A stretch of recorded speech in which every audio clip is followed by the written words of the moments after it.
Hey, and welcome to Connect. Today, we're going to talk about the Metaverse. I want to share what we imagine is possible, the experiences you'll have, the creative economy we'll all build, and the technology that needs to be invented, as well as how we're going to all do this together. The basic story of technology in our lifetimes is how it's given us the power to express ourselves and experience the world with ever greater richness. Back when I started Facebook, that mostly meant text that we typed on computers. Then we all got phones with cameras, and the internet became much more visual. And recently, as connections got faster, video has become the main way that we experience content. We've gone from desktop to web to phones, from text to photos to video, but this isn't the end of the line.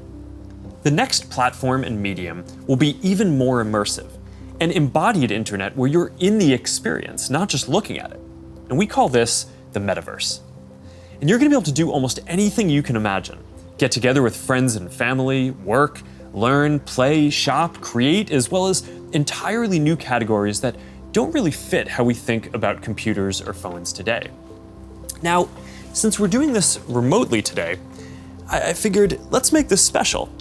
So we've put together something that I think is really going to give you a feeling for what this future could be like.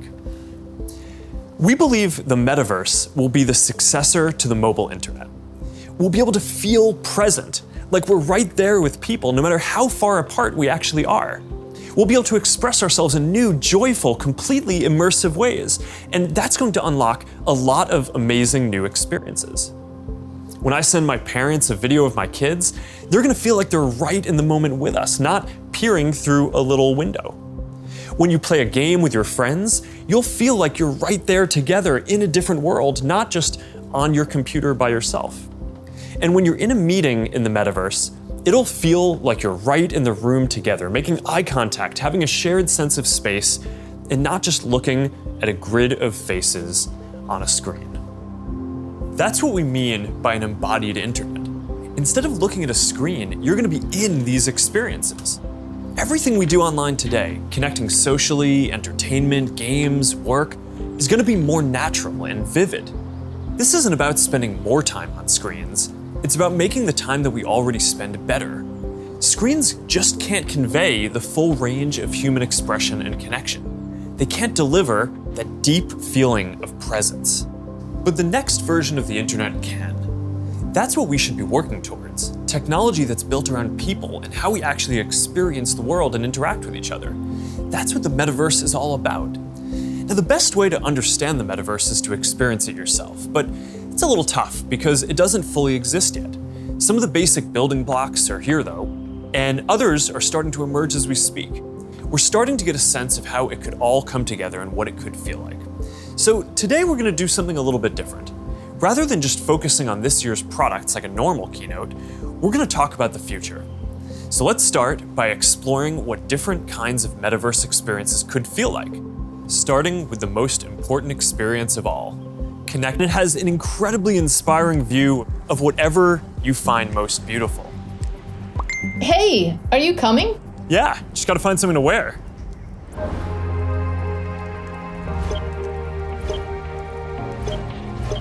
All right, perfect.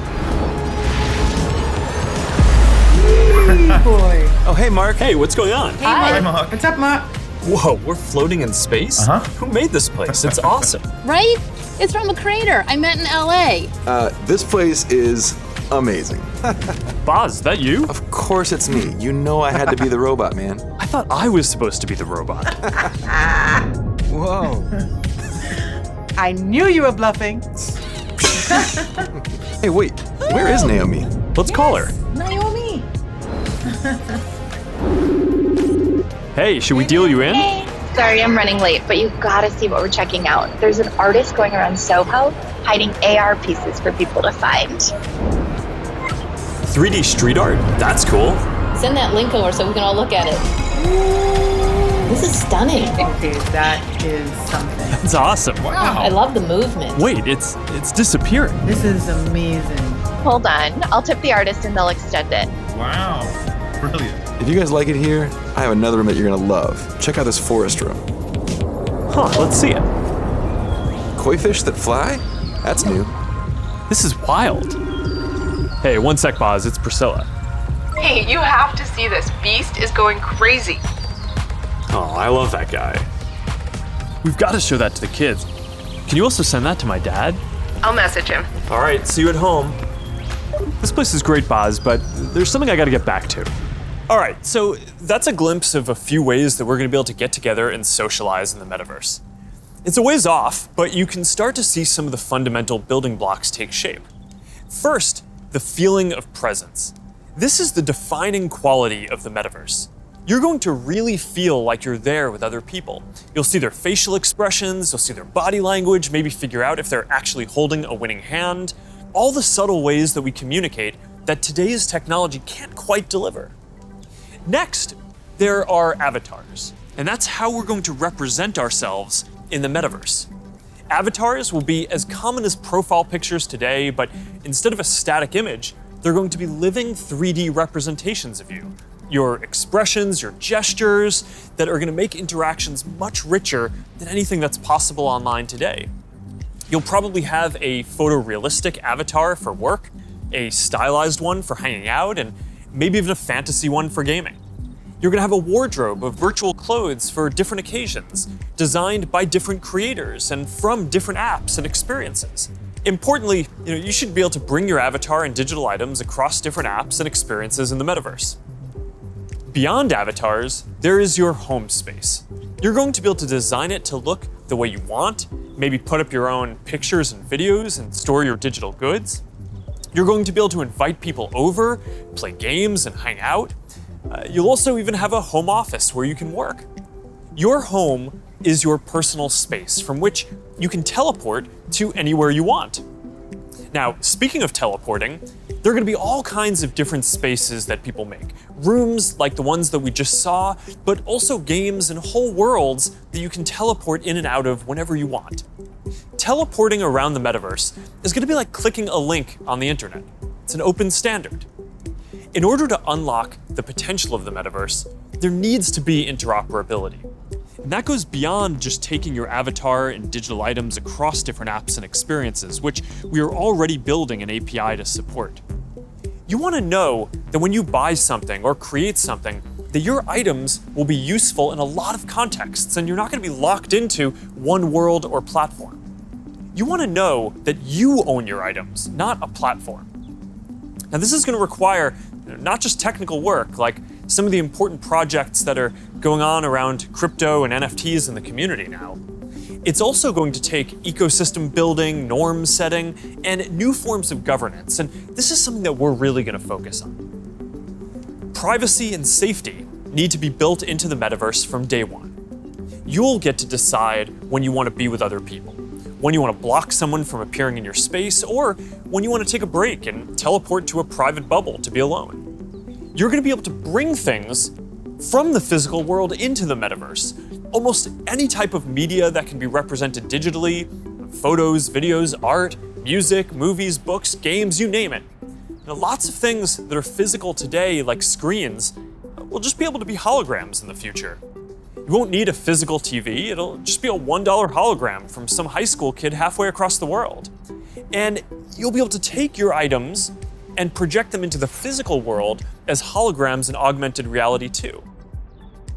You're going to be able to move across these different experiences on all kinds of different devices, sometimes using virtual reality so you're fully immersed, sometimes using augmented reality glasses so you can be present in the physical world as well, and sometimes on a computer or phone so you can quickly jump into the metaverse from existing platforms. There are going to be new ways of interacting with devices that are much more natural. Instead of typing or tapping, you're going to be able to gesture with your hands, say a few words, or even just make things happen by thinking about them. Your devices won't be the focal point of your attention anymore. Instead of getting in the way, they're going to give you a sense of presence in the new experiences that you're having and the people who you're with. Now, these are some of the basic concepts for the metaverse. And while this may sound like science fiction, we're starting to see a lot of these technologies coming together. In the next 5 or 10 years, a lot of this is going to be mainstream. And a lot of us will be creating and inhabiting worlds that are just as detailed and convincing as this one on a daily basis. So even though it's still a long way off, we're starting to work on some of these foundational concepts today. Horizon is the social platform that we're building for people to create and interact in the metaverse.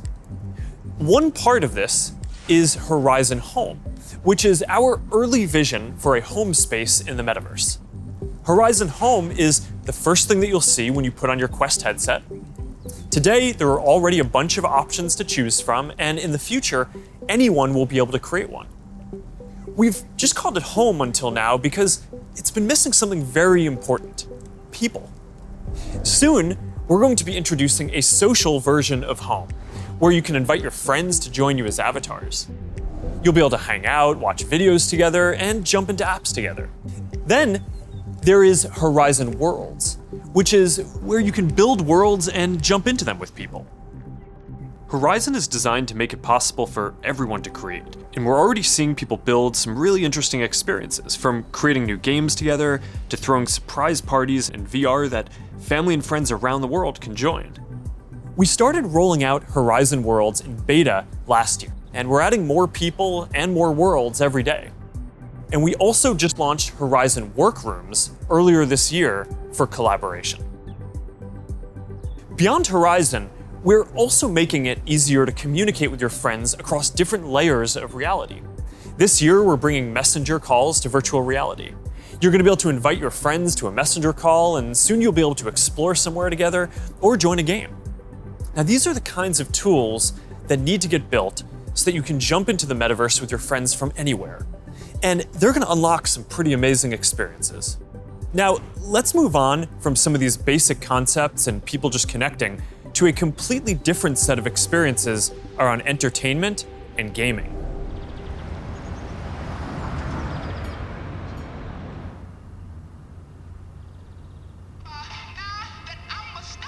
Imagine your best friend is at a concert somewhere across the world. What if you could be there with her? I'm packing all my sneakers. I never had a coat. Yo. You're here! Tell it like it is. Tell what you love, how you live.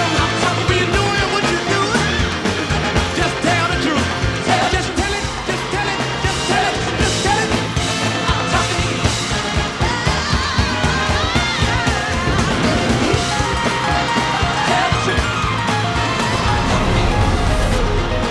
After party passes? Yes!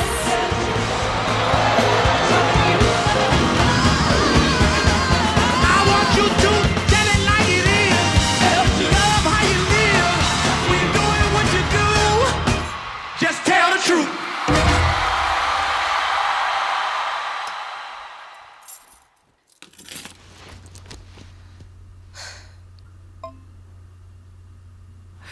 Jumping in now. What if there was an after party that anyone could go to, no matter where they were? This is wild.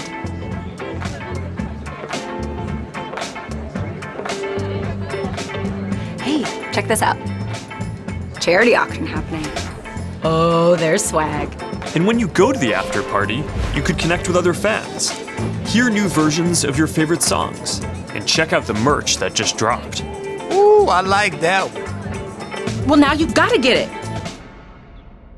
You can start to see how the metaverse is going to enable richer experiences by letting us add new layers to the world that we can interact with. Creators and artists are going to be able to connect with their audiences in new ways and really bring them into these shared experiences. Now, there's a lot that needs to get built to create experiences like this, but we're working on some of these pieces right now with Spark AR. First, we're building tools that creators can use to place digital objects into the physical world and let people interact with them. And rather than just simple visual effects, new creator capabilities will support 3D objects that can respond and react realistically, including a realistic sense of depth and occlusion. In the next year, we're also adding the ability for creators to connect different physical locations into cohesive augmented reality storytelling experiences, like guided tours or scavenger hunts. We're also building a Horizon marketplace, where creators can sell and share 3D digital items. And our hope is that this will enable a lot more commerce and help grow the overall metaverse economy. Because at the end of the day, it is really the creators and developers who are going to build the metaverse and make this real.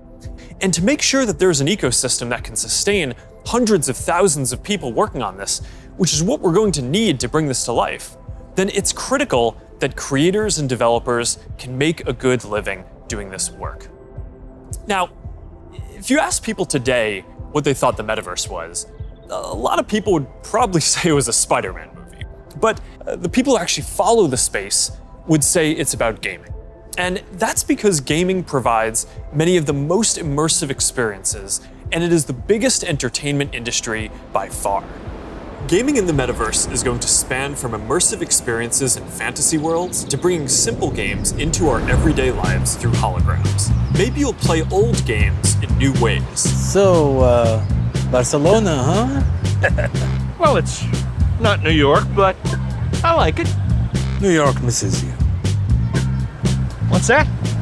I said, let me put my game face on so I can beat you. Okay. Check. I gotta try another game face next time. Maybe you'll go head-to-head with players from around the world. It's like a shop. Some call it skill. Keep talking. Or maybe you'll do things that aren't even possible in gaming today.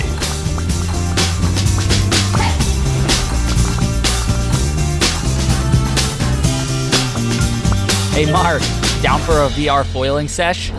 Now this is more my style. Classic look. All right, nice. Oh, nice choice, Mark. Ready to shred. All right, here we go. Whoa. Whoa, hang in there, Mark. That's not good. Hit this section, boom. All right, backflip.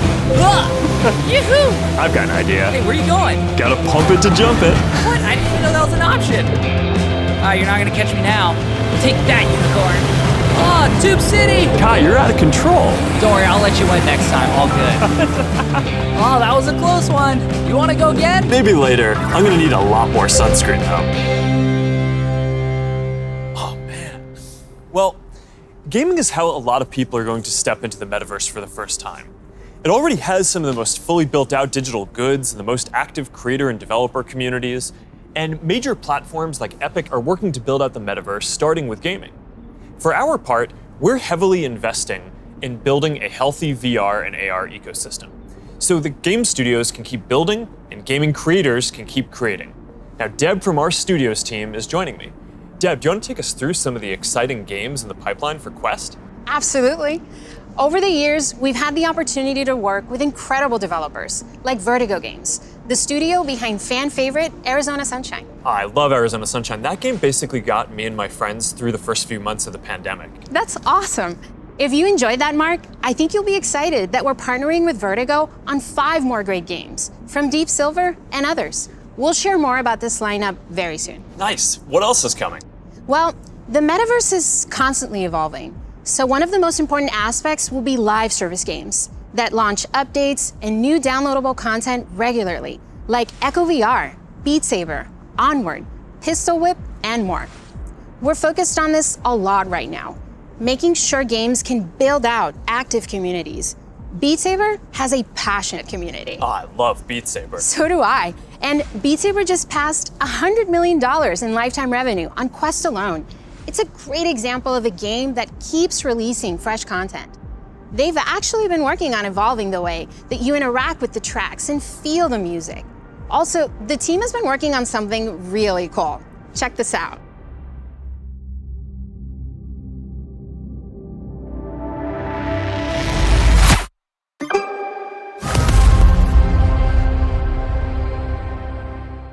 I can't wait to play this.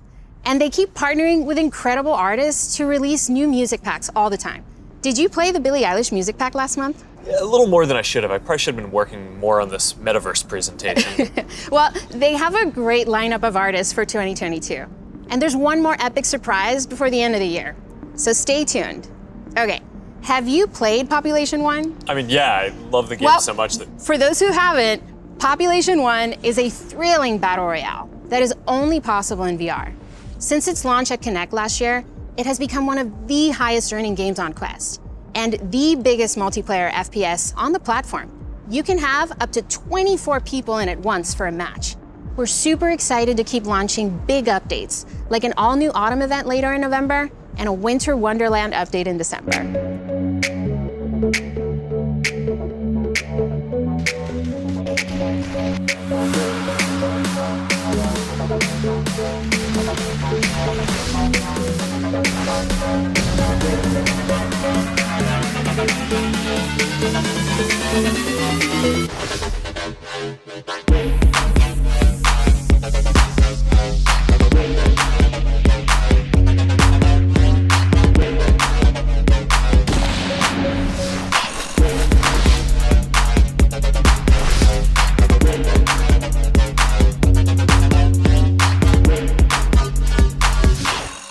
Okay, here's something I know our community has been waiting for. Lay it on us. All right, this is a title from the Warp Frog team.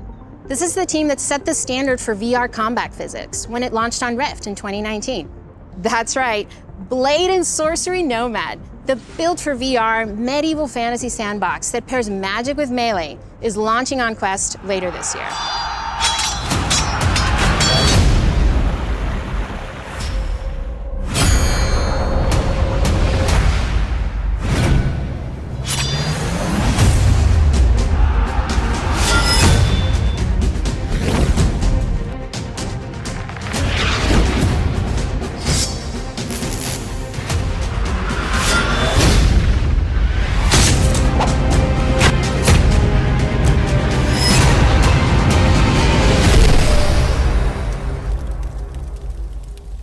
For more gaming updates, look out for the 2022 Oculus Gaming Showcase. It's going to be loaded with news you won't want to miss. But Mark, I believe you have some news for us as well. Yeah, you know, I have to say, it's really impressive to see this lineup come together over the last few years, but there's one project that I'm really looking forward to. Yeah, this is one of the all-time greats, and we've been working for years to bring it to Quest. I'm excited to announce that the Rockstar Games classic Grand Theft Auto San Andreas is in development for Quest 2. This new version of what I think is one of the greatest games ever made will offer players an entirely new way to experience this iconic open world in virtual reality. That's it, Mark. I'm moving to the Metaverse. All right, thanks, Deb. This is going to be amazing. Now, a lot of the most interesting games out there take advantage of how you can move around physically. Being able to look anywhere, move freely, it's just a fundamentally different experience from staring at a screen. This quality of being physically embodied and able to interact with the world and move around inside it, that opens up some completely new experiences that didn't really make sense before on 2D phones or computers. And one example that we are seeing take off is fitness. And speaking of that, I think it's time for my workout. A lot of you are already using Quest to stay fit. It lets you work out in some completely new ways. It's kind of like a Peloton, but instead of a bike, you just have your VR headset, and with it you can do anything from boxing lessons to sword fighting to even dancing.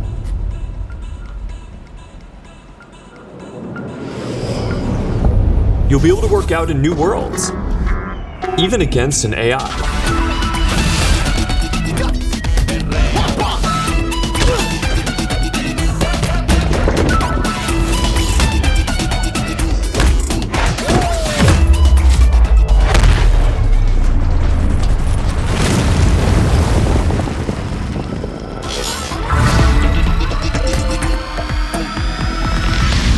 Maybe you'll get some friends together for some 3-on-3. Maybe play pickup with people on the other side of the world.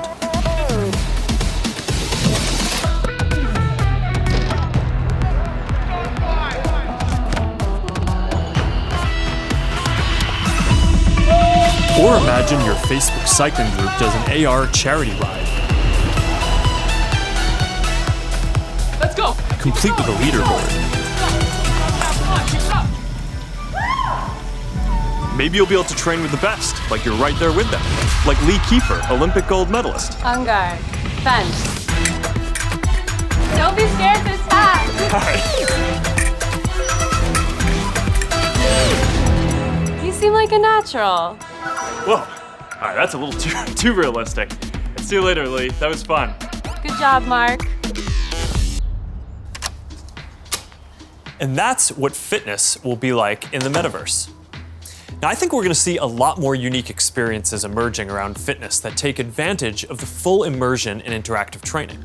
Speaking of which, Supernatural just added boxing to its lineup, FitXR has new fitness studios coming next year, and Player 22 by Rezzil, which is currently used by pro athletes, is adding guided and hand-tracked bodyweight exercises soon. We're making a fitness accessories pack that makes Quest 2 more comfortable, with controller grips for when things get a bit intense, and a facial interface that you can wipe the sweat off of, making your sessions more comfortable. And that's all coming next year. But enough with the fun and games. It's time for everyone's favorite, work. Over the last year and a half, a lot of us who work in offices have gone remote. And while I miss seeing the people I work with, I think remote work is here to stay for a lot of people. So we're gonna need better tools to work together. Let's take a look at what working in the metaverse will be like. Imagine if you could be at the office without the commute. You would still have that sense of presence, shared physical space, those chance interactions that make your day all accessible from anywhere. Now imagine that you have your perfect work setup and you can actually do more than you could in your regular work setup. And on top of all that, you can keep wearing your favorite sweatpants. Looking good. Let's get together real quick for a debrief.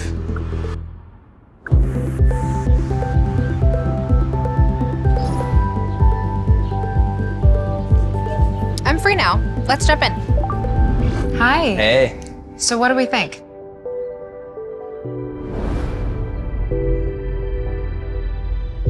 I think it's ready. Great. I'll prep it for the presentation. All right. Good luck. Imagine a space where you can tune out distractions and focus on the task at hand. And when you're ready to share what you've been working on, you can present it as if you're right there with the team. Wait, where's Mark? I think he's in the middle of something.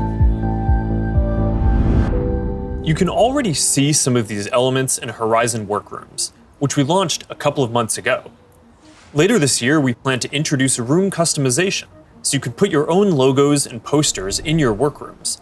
We're also introducing a new office space in Horizon Home, for when you want your perfect workspace to do some focused work or just cross a few things off your to-do list. We're also announcing 2D progressive web apps for the Quest Store. And as a new developer frameworks, they're easier to build. So you can drop in and check on a work project while you're in VR using services like Dropbox and Slack, or stay connected with Facebook and Instagram. This starts bringing more of your 2D internet services into the metaverse. And as we've focused more on work, and frankly, as we've heard your feedback more broadly, we're working on making it so you can log into Quest with an account other than your personal Facebook account. We're starting to test support for work accounts soon, and we're working on making a broader shift here within the next year. I know this is a big deal for a lot of people. Not everyone wants their social media profile linked to all these other experiences, and I get that, especially as the metaverse expands. And I'll share more about that later. But I'm genuinely optimistic about work in the metaverse. We know from the last couple of years that a lot of people can effectively work from anywhere. But hybrid is going to be a lot more complex, when some people are together and others are still remote. So giving everyone the tools to be present, no matter where they are, whether as a hologram sitting next to you in a physical meeting, or in a discussion taking place in the metaverse, that's going to be a game changer. I think this could be very positive for our society and economy. Giving people access to jobs in more places, no matter where they live, will be a big deal for spreading opportunity to more people. Dropping our daily commutes will mean less time stuck in traffic and more time doing things that matter. And it'll be good for the environment. Actually, if you travel for work and working in the metaverse means that you just take one less flight each year, that's probably better than almost anything else that you can do for the environment. I think working in the metaverse is going to feel like a huge step forward. And these dynamics, like the ability to teleport places with people and interact around shared projects in virtual space, they're going to be valuable in a lot of other categories of experiences too. So now Marnie, our Chief Business Officer, is going to take us through some of them. Thanks, Mark. We'll see you in a minute. What if you could learn about anything in the world just by bringing it closer to you? By actually seeing the forum get built right in front of you.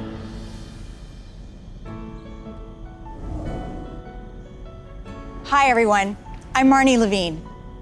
In the Metaverse, learning won't feel anything like the way we've learned before. With a headset or glasses, you'll be able to pull up schematics for your studying, or maybe even the service manual for a vehicle you're learning to repair. Let's say you're a med student or a doctor. With apps like OSO VR, you can learn new techniques in surgery firsthand, practicing until you get it right. Or, if you're studying Earth science, you could swim through the Great Barrier Reef, get up close to Earth's mightiest insects with your instructor, David Attenborough, whose VR documentary is playing now in Oculus TV. This is a world of intrigue, a world of wonder, a secret world hidden to the human eye. Explore the extraordinary world of Micro Monsters 3D with me, David Attenborough. This is just one of the ways we're going to learn in the future. But in order to get there, we're going to need to help build the skill sets of the people who build these experiences. So we're setting aside $150 million to train the next generation of creators to build immersive learning content and increase access to devices. And to help more creators make a living building AR effects using Spark AR, we're going to establish a professional curriculum and certification process, make it easier to monetize, and put our Spark AR curriculum on Coursera and edX. Thanks, Marnie. So that's a glimpse of the kinds of experiences that you might have in the metaverse. From connecting with friends, to gaming and entertainment, to work and education, and creation and commerce. Now, let's talk about how creators and developers are going to build all of this, and about the economy that we all need to create. The last few years have been humbling for me and our company in a lot of ways. One of the main lessons that I've learned is that building products isn't enough. We also need to help build ecosystems so that millions of people can have a stake in the future, can be rewarded for their work, and benefit as the tide rises, not just as consumers, but as creators and developers. But this period has also been humbling because as big of a company as we are, we've also learned what it is like to build for other platforms. And living under their rules has profoundly shaped my views on the tech industry. Most of all, I've come to believe that the lack of choice and high fees are stifling innovation, stopping people from building new things, and holding back the entire internet economy. We've tried to take a different approach.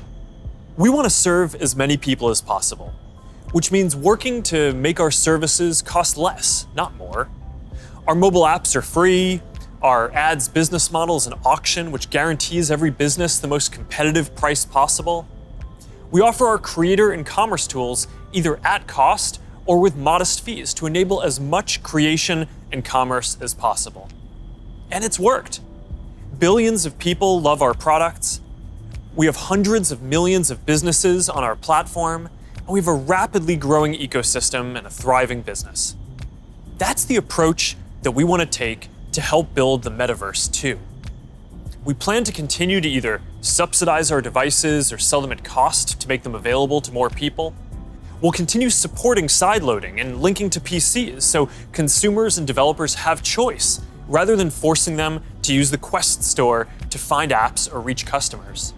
And we'll aim to offer developer and creator services with low fees in as many cases as possible so we can maximize the overall creator economy, while recognizing that to keep investing in this future, we'll need to keep some fees higher for some period to make sure that we don't lose too much money on this program overall. After all, while a growing number of developers are already profitable, we expect to invest many billions of dollars for years to come before the metaverse reaches scale. Our hope, though, is that if we all work at it, And within the next decade, the metaverse will reach 1 billion people, host hundreds of billions of dollars of digital commerce, and support jobs for millions of creators and developers. We'll try to lay out how some of this commerce model will work, but I also want to be upfront about the fact that there's a ton that we just don't know yet. What I can tell you, though, is that we are fully committed to this. It is the next chapter of our work, and we believe for the internet overall. And our strategy and track record show that we will do everything we believe is sustainable to grow the community, the creator economy, and the developer ecosystem. And to tell us more about all of that, here's Vishal, our head of Metaverse products. Thanks, Mark. As you said, our approach is to serve as many people, creators, and businesses as we can by keeping fees as low as possible and offering choice. As a company, we have been investing in commerce and creators for many years. But let me take a moment and explain how this will all come to life in the metaverse. For people, the metaverse will offer more choice than we've ever seen before. And most importantly, there will be a real sense of continuity where the things you buy are always available to you. Today, much of what you buy on the internet is inside a single app, website, or game. You might buy a custom skin for your gaming avatar, but you can't take it with you when you move to a new space. In the physical world, that would be the equivalent of buying your favorite sports team's jersey and never be able to wear it outside the stadium. In the future, you will be able to buy digital clothes for your avatar and then wear them into the metaverse more broadly. For creators, our goal is to provide a way for as many creators as possible to build a business in the metaverse. One thing we've learned from today's digital platforms is that we can't artificially limit innovation. We need to enable as many different types of creators as possible to unlock the best ideas. There will be many different kinds of creators in the metaverse. Creators who make digital objects, creators who offer services and experiences, and those who build entire worlds like game creators do today. We also want creators to have the biggest possible audiences. If a creator designs a signature effect to surround avatars, their fans should be able to buy it and then visit different spaces to show it off to their friends. Frankly, if a creator builds any experience, all of their fans should be able to enjoy it. Businesses will be creators too, building out digital spaces or even digital worlds. They'll sell both physical and digital goods, as well as experiences and services.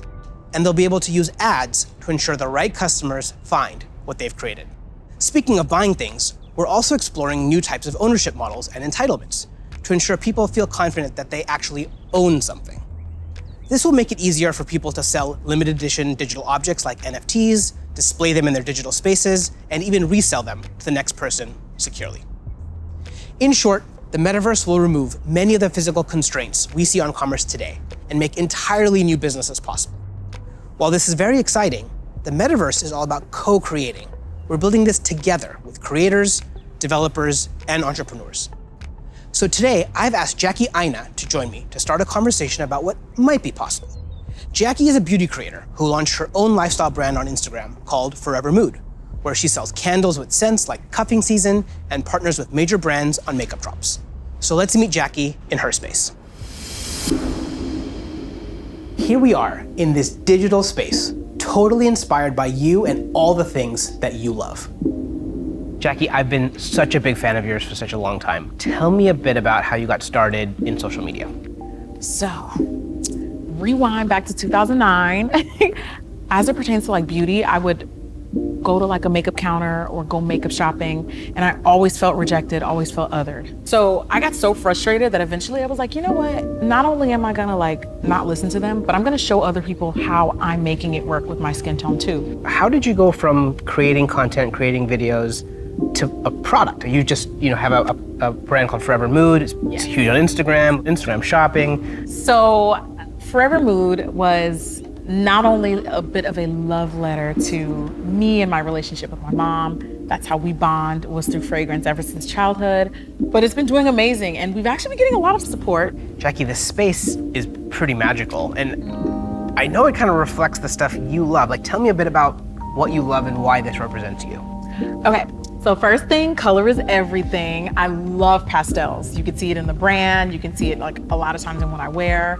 With the metaverse, when we're curating collections or even just brainstorming, this would be a great way to like gather us all together and literally kind of create atmospheres and environments and moods to just kind of enhance creativity. And then if I can invite people, it would be like inviting them in my home. You know what I mean? It'd be like bringing them into a piece of me. So I would want them to feel some of the things that I feel when I step into my house or when I light my candles. Interacting with people in comments and having a conversation is a way to kind of get your fan excited about interacting with you, but also you feel like you get a connection to your community. Too. Yeah. And so this idea of reaching kind of into the comment section and pulling a fan in and having a conversation is pretty powerful. And, and it humanizes that person on the other end, of that comment. And I think there's a really interesting opportunity to think about how we build community and how we engage with our fans in a really deep way as opposed to just through a comment box. Imagine for your biggest fans, you could have an exclusive launch party where anyone could visit no matter where they were in the world. I love that because when we first launched the brand, everything was shut down because obviously quarantine, we couldn't go anywhere. And I had this idea of doing like pop-ups for Forever Mood where we would have a room inspired by each scent. And now, anyone from anywhere in the world could come and feel what you just described, have that feeling, have that sense, really get into that mood. Also, you have your greatest fans, the people that care a lot about you, the ability to reach new customers, use advertising to keep growing your business. And you could also drop an exclusive product in the metaverse, where only available to your most ardent fans who paid special access to get to that product. That's dope. Commerce is going to be a big part of the metaverse. You'll be able to sell both digital and physical products. The butterfly effect transports us someplace magical.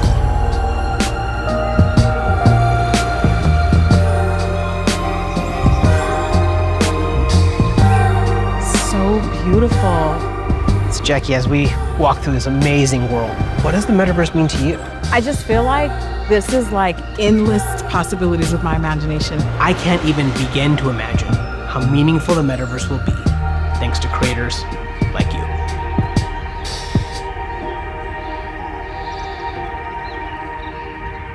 There's a lot here to be excited about. Just like the internet today, more people are going to have the freedom to find a business model that works for them, whether that's custom work, tipping, subscriptions, ads, or other monetization tools that may only make sense in the metaverse. Now think about how many people make a living on the internet today, and how many of those jobs just didn't even exist a few years ago. I expect that the metaverse is going to open up lots of opportunities for people in the exact same way. Now, we have confidence in this general direction, and we're investing significantly in building for this future, but the reality is that no one knows exactly which models are going to work and make this sustainable. So we're going to approach this with humility and openness, and we're going to work with anyone whose efforts will help bring the metaverse to life.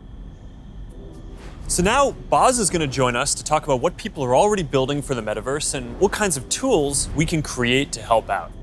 Hey Boz, I'm still kind of jealous of your robot avatar. Yeah man, you gotta have the robot when you're working your dance moves, right? I mean, of course.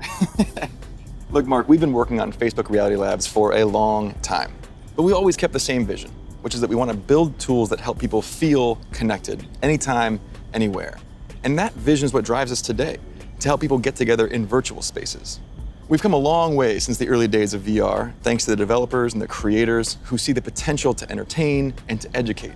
But of course, we still have a lot farther to go. So to keep the pace of innovation moving faster and empower more use cases, we do have a few exciting announcements. Today, we're introducing the Presence platform, which is a broad range of machine perception and AI capabilities that empower developers to build mixed reality experiences on Quest 2. You want to tell us more about the Presence platform? Yeah, we've said before that realistic presence is the key to feeling connected in the metaverse.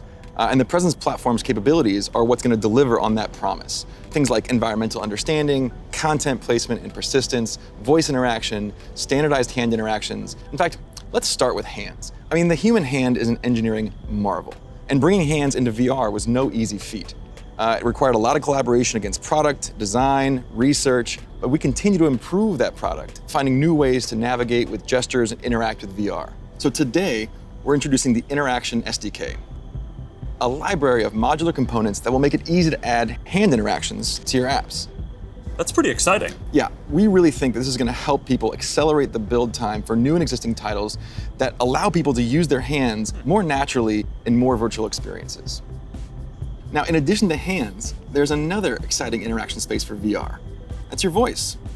The Voice SDK lets developers integrate voice input into their games and apps so they can create new gameplay and navigation. So soon, you'll be able to jump into a FitXR workout and shake up your routine just by saying, "Surprise me." Oh, yeah, I've tried this one before. This one's really tough. Yeah, me too, it is. Since we launched the Pass-Through API, we've already seen breakthrough experiments from developers that blend the virtual and the real world. Soon, with our next SDK release, developers will be able to ship their mixed reality apps on the Oculus Store and an App Lab. Now, of course, access to Pass-Through by itself is not enough.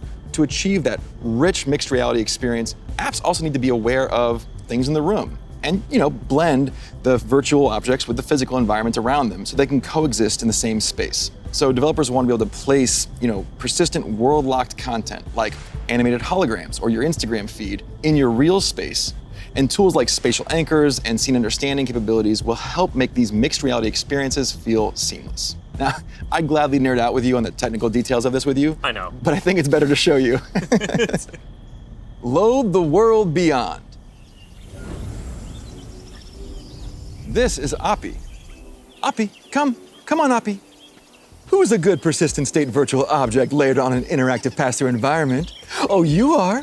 Yes, you are. Oppie, sit.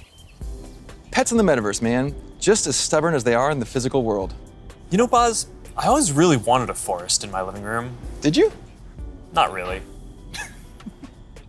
I'm looking forward to how developers are going to be able to build a new generation of mixed reality experiences on Quest 2. And it also gives us a glimpse of the kind of worlds that people are going to be able to build. Now let's talk about augmented reality. With Spark, we really focused on those use cases that allow people to both stay engaged with the world around them, but also stay connected to the people that they're not around.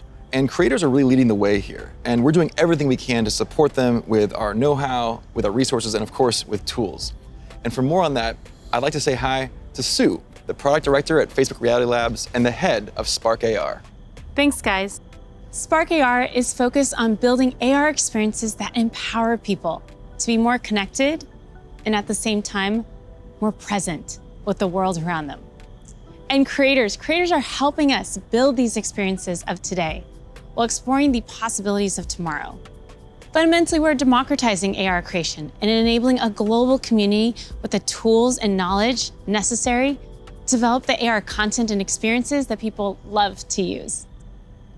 Programs like AR Curriculum enrolled over 22,000 creators in less than a year, and we're adding additional programming to support more advanced creators. And the depth and breadth of content would not be possible without these creators.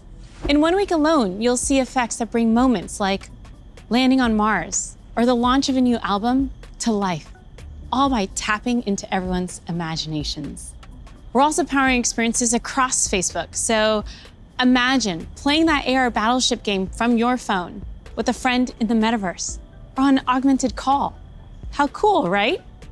Right now, we have over 600,000 creators in our community with diverse needs and motivations for using AR to engage with their fans and audiences. We know people, more than 700 million monthly across the Facebook family of apps, are already using AR a ton. We see over 80 billion effects applied per month, and we want to make it even easier for anyone to find their spark.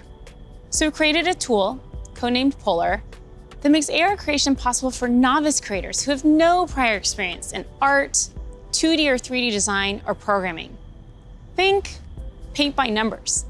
So creators whose first love might be photography, video, or dance can enhance their content for their own special effects. And that's an important piece of this vision and this community. It's open to anyone and everyone who's curious. And the metaverse is well positioned to be a strong digital economy for creators from all walks of life. This is primitive to a functioning metaverse. And we want to make sure creators are ready to share their creativity and capitalize on this emerging opportunity from day one. Thanks, Sue. So that's some of the software platform that needs to get built to deliver the metaverse. But there are other important considerations here too. Hey, Nick. Hey, Mark. Hope I'm not interrupting. You got a sec? Have you got Oppie with you? I think Oppie's still in the virtual forest, but I always have time for you. What's going on? Look, I just love the presentation so far. It's such visionary stuff. But as you mentioned early on, with all big technological advances, there are inevitably going to be all sorts of challenges and uncertainties. And I know you've talked about this a bit already, but people want to know how we're going to do all this in a responsible way, and especially that we play our part in helping to keep people safe and protect their privacy online. Yeah, that's right. This is incredibly important. The way I look at it is that in the past, the speed that new technologies emerged sometimes left policymakers and regulators playing catch up. So on the one hand, companies get accused of charging ahead too quickly, and on the other, tech people feel that progress can't afford to wait for the slower pace of regulation. And I really think that it doesn't have to be the case this time round, because we have years until the metaverse we envision is fully realized. So this is the start of the journey, not the end. Like I said earlier, interoperability, open standards, privacy, and safety need to be built into the metaverse from day one. And with all the novel technologies that are being developed, everyone who's building for the metaverse should be focused on building responsibly from the beginning. This is one of the lessons that I've internalized from the last 5 years. It's that you really want to emphasize these principles from the start. So at Connect last year, Boz outlined our responsible innovation principles, and the first one was never surprise people. Right, and that means being transparent about how things work, what data is collected, and how that data is used over time. It also means giving people easy-to-use safety controls, as well as age guidance and parental controls for when youngsters are using these products. And we're spending a lot of time talking with experts and getting perspectives from outside the company on what we're building, even before we build it. And this is about designing for safety and privacy and inclusion before the products even exist. And one example is what we're doing with Project Aria, our research device that helps inform the AR glasses that we're building. We're also funding external research on this. You know, last year we announced grants for research on the impact of AR, VR, and smart devices on people who aren't currently using them, especially communities whose perspectives have often been overlooked, as well as best practices for creating inclusive environments in virtual spaces. And this year, we're opening up support for even more research because we need those independent perspectives to make sure that we're living up to another one of our principles, consider everyone. And that point is so important because this is a collaborative exercise. And in particular, we need to make sure the human rights and civil rights communities are involved. So these technologies are built in a way that's inclusive and empowering. One of the advantages of starting right now is that we can collaborate with people at the very early stages of development, like what we're doing through the new fund that you announced a few weeks ago. Yeah, the XR Programs and Research Fund. It's a 2-year, $50 million investment in programs and external research with organizations all over the world, like Howard University, Women in Immersive Tech, Africa No Filter, and universities in Seoul, Hong Kong, and Singapore. And this is crucial because, as we've said, the metaverse isn't something we're building so much as it's something we're building for. Across the industry, we need to bring that same imagination and commitment to building for interoperability, openness, safety, and privacy as we do for all the other product aspects of the metaverse. These have to be fundamental building blocks, just like the other software and experiences that we've been talking about. Right. All right, thanks, Nick. So, one thing that we haven't talked about much yet is the future of hardware that will help bring the metaverse to life. We're working on multiple new products to advance the state of the art, unlock richer social interactions, and make it a lot easier to be productive. That must be Angela, our head of VR devices. Hey, Angela. Hey, Mark. Is that what I think it is? I sure hope it is. All right, come on in. So, what do you think is the most exciting thing that we're working on right now? That's hard to say. You know, we have such an exciting pipeline. But next year, we are releasing a new product that will push the boundaries of VR even further. We've codenamed it Project Cambria. So this isn't the next Quest. It's going to be compatible with Quest, but Cambria will be a completely new, advanced, and high-end product, and it'll be at the higher end of the price spectrum too. Our plan here is to keep building out this product line to release our most advanced technology before we can hit the price points that we target with Quest. All right, so let's talk about some of the new advances here. Yeah, sure. There's a ton of new tech going into Cambria. For example, your avatar will be able to make natural eye contact and reflect your facial expressions in real time. This way, people you're interacting with will have a real sense of how you're actually feeling. It does mean building more sensors into a form factor that's comfortable to wear for a while. And because we want VR to be for everyone, we also have to make sure avatars represent a diverse set of human facial features and skin tones, as well as paying attention to things like glasses and beards that might get in the way of some of the sensors. So that's going to be a big step forward for social presence, and I'm really glad that we're focused on making it inclusive from the start. Now, what about unlocking more mixed reality experiences?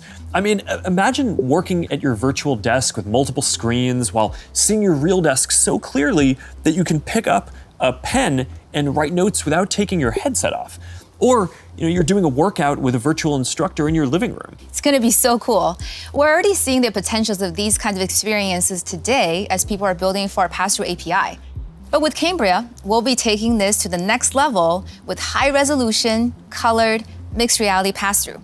We essentially combine an array of sensors with reconstruction algorithms to represent your physical world in the headset with a sense of depth and perspective. Now, we're still a ways away from exactly matching what our eyes see in the physical world, but we're pretty encouraged by how far we've been able to advance the pass-through experience so far. Definitely, but we also need to push the visuals to the next level. So let's talk about the progress that we're making on optics. Yeah, we're pushing the limits of display technology and form factor with something called pancake optics. They essentially work by folding light several times over to achieve a slimmer profile than current lenses. Now, with several optical layers, we'll need to precisely control every aspect of design and fabrication to achieve that high-quality, artifact-free display and really just deliver the best optics ever in one of our headsets. That's pretty awesome. But let's make sure that we leave some of the good stuff for next year's release too.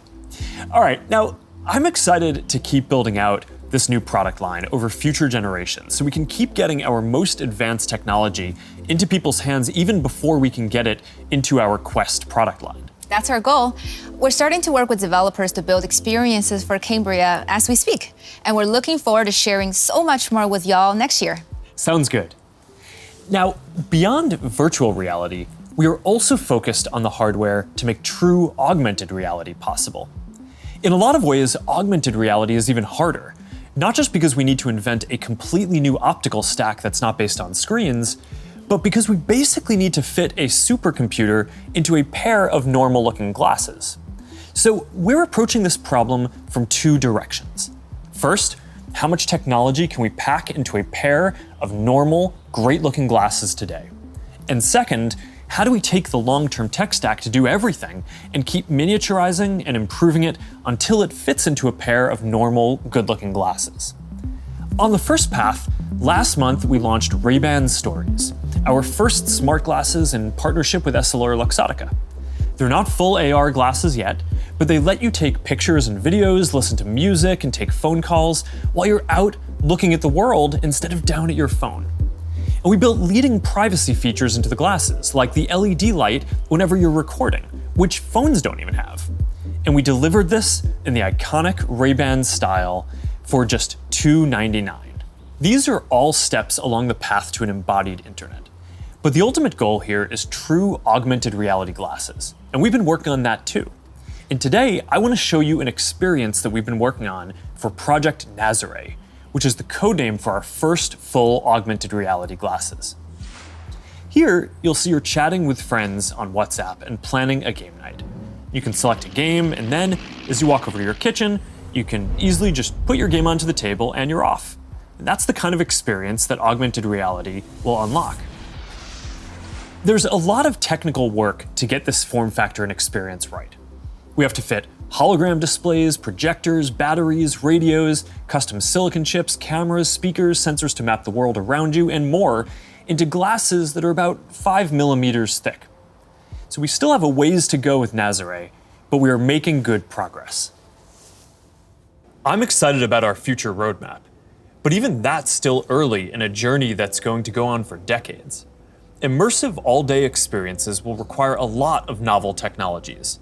And for the last 7 years, our research team has been working on a broad array of technologies that are necessary for these next-generation platforms. Michael Abrash leads this team, and he's going to join me to talk about some of the future technology that we're developing. Hey Michael, do you want to take everyone through our roadmap? Sure. That covers a lot of ground, though. It's going to take about a dozen major technological breakthroughs to get to the next generation metaverse, and we're working on all of them. Displays, audio, input, haptics, hand tracking, eye tracking, mixed reality sensors, graphics, computer vision, avatars, perceptual science, AI, and more. Yeah, you're right, that's a lot. We probably only have time for a couple right now. You want to pick a few? Well, I think the metaverse is really going to be first and foremost about connecting people, so I'd say let's start with avatars. Yeah, I agree. The goal here is to have both realistic and stylized avatars that create a deep feeling that we're present with people. Exactly, and we've shown codec avatars before. Well, what can your face do? Can you show us? Well, I've always hoped you would ask me that question. And it's a remarkable experience to see codec avatars in VR, and photorealistic avatars will be a huge breakthrough. But they're only part of the picture.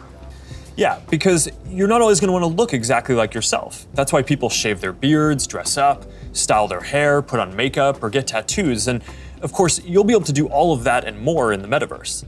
So this next video shows how we're making progress on part of that with hair and skin rendering and relighting for 3D avatars.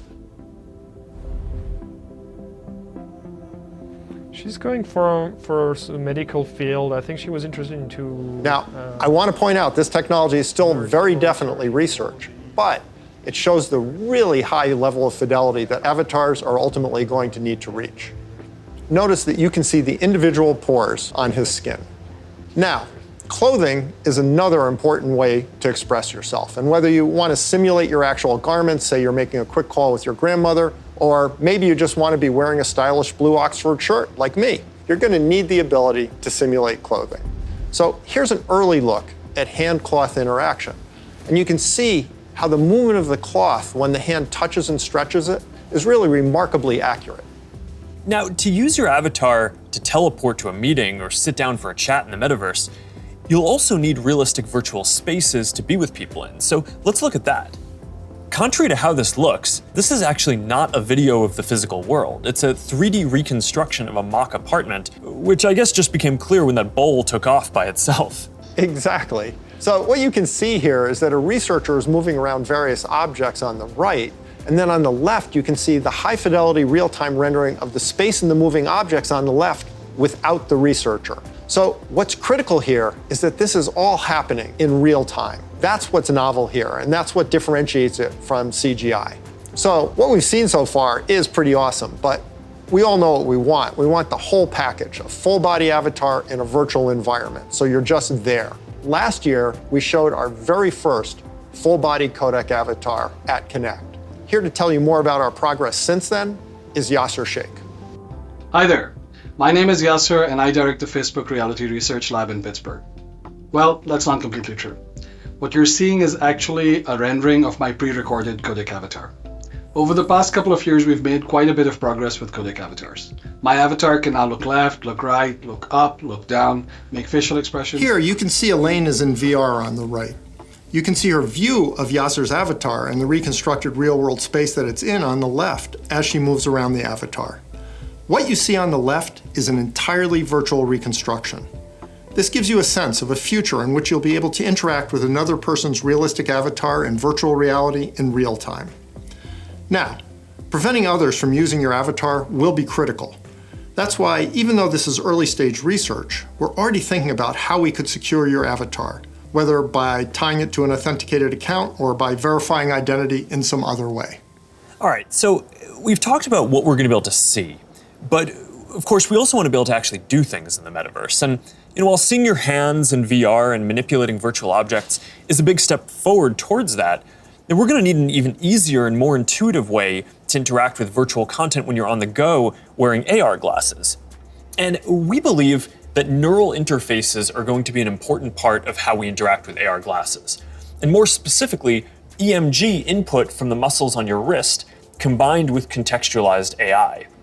It turns out that we all have unused neuromotor pathways, and with simple and perhaps even imperceptible gestures, sensors will one day be able to translate those neuromotor signals into digital commands that enable you to control your devices. It's pretty wild. So let's take a look at what EMG input is going to be able to do and where we are with it today.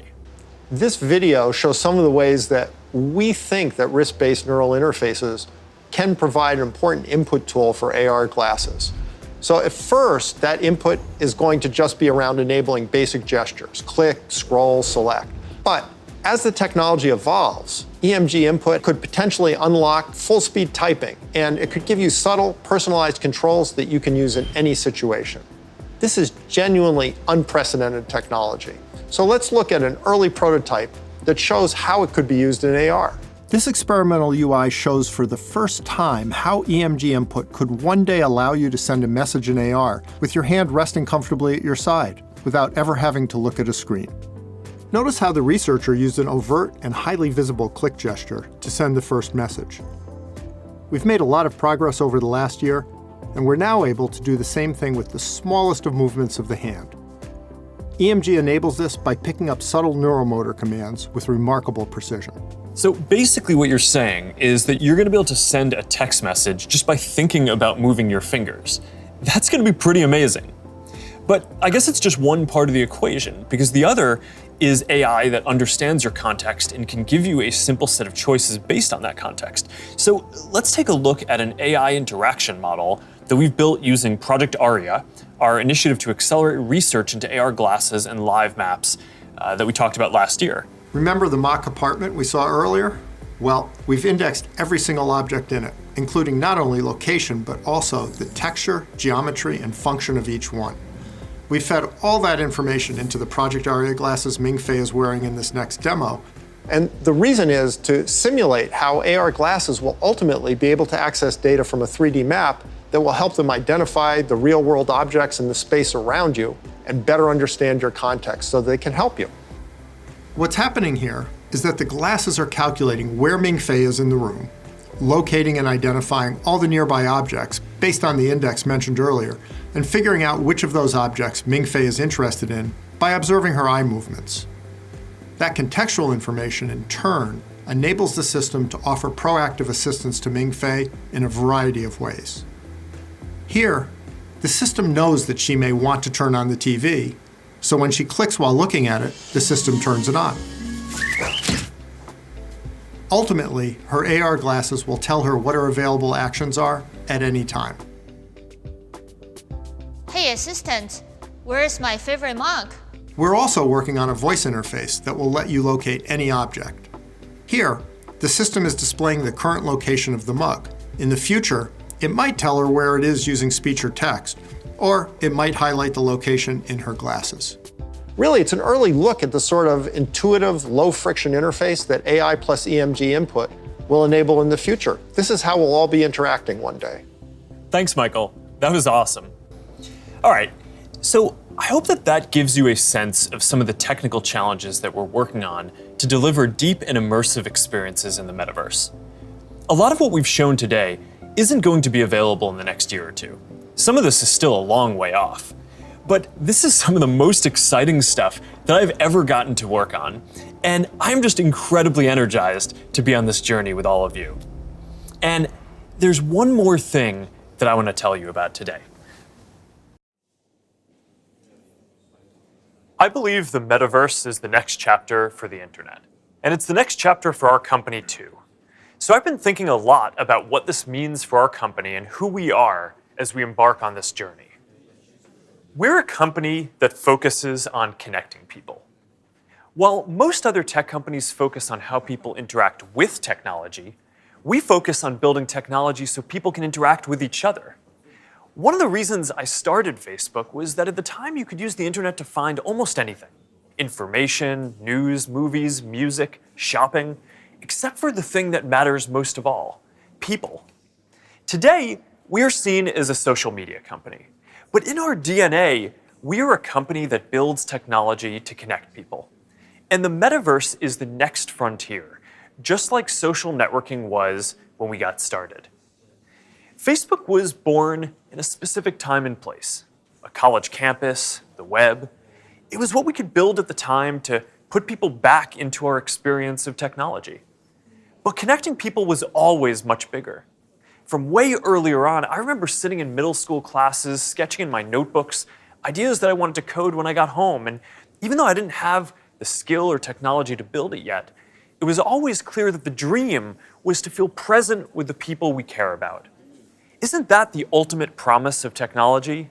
To be together with anyone, to be able to teleport anywhere, and to create and experience anything? Yet here we are in 2021, and our devices are still designed around apps, not people. The experiences we're allowed to build and use are more tightly controlled than ever. And high taxes on creative new ideas are stifling. This is not the way that we are meant to use technology. The metaverse gives us an opportunity to change that if we build it well. But it's going to take all of us, creators, developers, companies of all sizes. Together, we can finally put people at the center of our technology and deliver an experience where we are present with each other. Together, we can create a more open platform with more ways to discover experiences and more interoperability between them. And together, we can unlock a massively bigger creative economy. I know the internet story isn't straightforward. Every chapter means new voices and new ideas, and yes, there will be challenges and risks and disruption of established interests. But there will also be opportunities and benefits that we can't even imagine yet. For connection, for creation, for learning, and joy. We'll all need to work together from the beginning to bring the best possible version of this future to life. A future where, with just a pair of glasses, you will be able to step beyond the physical world and into the kinds of experiences that we have talked about today. I've been thinking a lot about our identity as we begin this next chapter. Facebook is one of the most used products in the history of the world. It is an iconic social media brand. But increasingly, it just doesn't encompass everything that we do. Instagram, WhatsApp, Messenger, Quest, now Horizon, Nazare, and more. Building our social media apps will always be an important focus for us. But right now, our brand is so tightly linked to one product that it can't possibly represent everything that we're doing today, let alone in the future. Over time, I hope that we are seen as a metaverse company. And I want to anchor our work and our identity on what we are building towards. We just announced that we are making a fundamental change to our company. We're now looking at and reporting on our business as two different segments. One for our family of apps, and one for our work on future platforms. And as part of this, it is time for us to adopt a new company brand to encompass everything that we do. To reflect who we are and what we hope to build, I am proud to announce that starting today, our company is now Meta. Our mission remains the same. It's still about bringing people together. Our apps and their brands, they're not changing either. And we are still the company that designs technology around people. But now we have a new North Star to help bring the metaverse to life. And we have a new name that reflects the full breadth of what we do and the future that we want to help build. From now on, we're going to be Metaverse first, not Facebook first.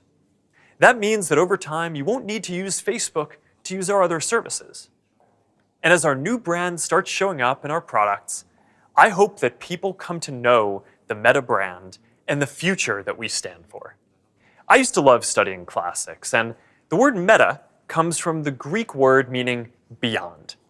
For me, it symbolizes that there is always more to build. There is always a next chapter to the story. And for us, that's a story that started in a dorm room and grew beyond anything we could imagine, into a family of apps that people use to find one another, to find their voice, to start businesses and communities and movements that have changed the world. I'm proud of what we've built so far and excited about what comes next as we move beyond what's possible today, beyond the constraints of screens, beyond the limits of distance and physics, and towards a future where everyone can be present with each other, create new opportunities, and experience new things. It's a future that is beyond any one company, that will be made by all of us. We have built things that have brought people together in new ways. We've learned a lot from struggling with social issues and living under closed platforms. And now it is time to take everything that we have learned and help build the next chapter. I am dedicating our energy to this more than any other company in the world. And if this is the future that you want to see, then I hope that you will join us. Because the future is going to be beyond anything we can imagine.